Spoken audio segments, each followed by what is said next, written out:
ఈ 6 లక్షలు ఎట్లా? ఈ 6 లక్షల కోట్లు అభివృద్ధికి ఎప్పుడైనా మనం ఒక దందా చేస్తాం, ఒక బిజినెస్ చేస్తాం. బిజినెస్ 1 లక్ష రూపాయలు పెట్టి మీరు కూడా ఆలోచన చేయండి, జర్నలిస్టులు కానీ మేధావులు కానీ తెలంగాణ ప్రజలు ఆలోచన చేయండి. 1 లక్ష రూపాయలు పెట్టి ఒక బిజినెస్ స్టార్ట్ చేస్తాం. ఎందుకోసం చేస్తాము? 1 లక్ష రూపాయల మీద ఒక 10,000 అన్న 20,000 లాభం వస్తే నెలకు దాన్ని మిత్తి కట్టుకోవాలి, 1 లక్ష రూపాయలు మిత్తి కట్టుకోవాలి. బిజినెస్ తెచ్చింది, మిగతాది పిల్లలు నడుపుకోవాలి. ఇది కదా సిస్టమ్. ఎవరన్నా అడిగితే చెప్తావు. నువ్వు ఛాయ్ అమ్ముకునే మన తమ్ముడు ఎవడో రోడ్డు మీద ఉన్న ఇడ్లీ బండి అమ్మ తమ్ముడు అడిగినా చెప్తాడు, ఏనా నాయన నువ్వు ఎంత తెచ్చుకున్నావు అప్పంటే 60 రూపాయల దుకాణం నేను 50,000 మిత్తి తెచ్చుకున్నా సార్, ఇంట్రెస్ట్ పోగా ఇంట్రెస్ట్ కట్టేస్తా, మళ్ళీ అసలు ఇంత కడతా, మళ్ళా ఇంత పిల్లలకి ఇంత తీసుకోపోతా అని మన మన రోడ్డు మీద మనం టీ స్టాల్స్ ఆడేయడం మనం అడిగితే చెప్తారు ఎవరైనా. మేము అడుగుతున్నాం, కాంగ్రెస్ పార్టీ అడుగుతున్నాం, మా గవర్నమెంట్ అడుగుతున్నారు, సీఎం రేవంత్ రెడ్డి, మా ఫైనాన్స్ మినిస్టర్ అడుగుతున్నారు. నువ్వు 6 లక్షలు అప్పు తెచ్చినావు, ఓకే, ఈ 6 లక్షల మిత్తి ఎక్కడి నుంచి కడుతున్నావు? జవాబు చెప్తావా? 6 లక్షల మిత్తికి జవాబు చెప్తావా? ఈ దమ్ముందా? ఈ స్ట్రాటజీ నీ దగ్గర ఉందా? అప్పు చేసేటప్పుడు ఏ తెలివితోటి నువ్వు 6 లక్షలు అప్పు చేసినావు? ఈ 6 లక్షల అప్పుతోటి నువ్వు దాని ఇంట్రెస్ట్ ఎంత కడతా అని నువ్వు తెచ్చినావు, దాని యొక్క అసలు ఎంత కడతా అని తెచ్చినావు.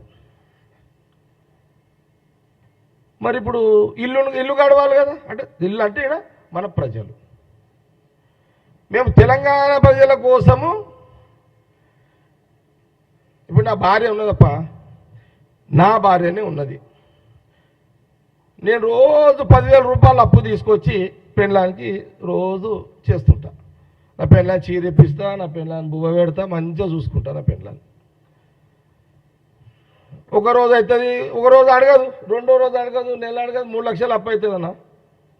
చిన్న అప్పులోడు వస్తాడు, అప్పటిదాకా నా పెళ్ళానికి తెలియదు.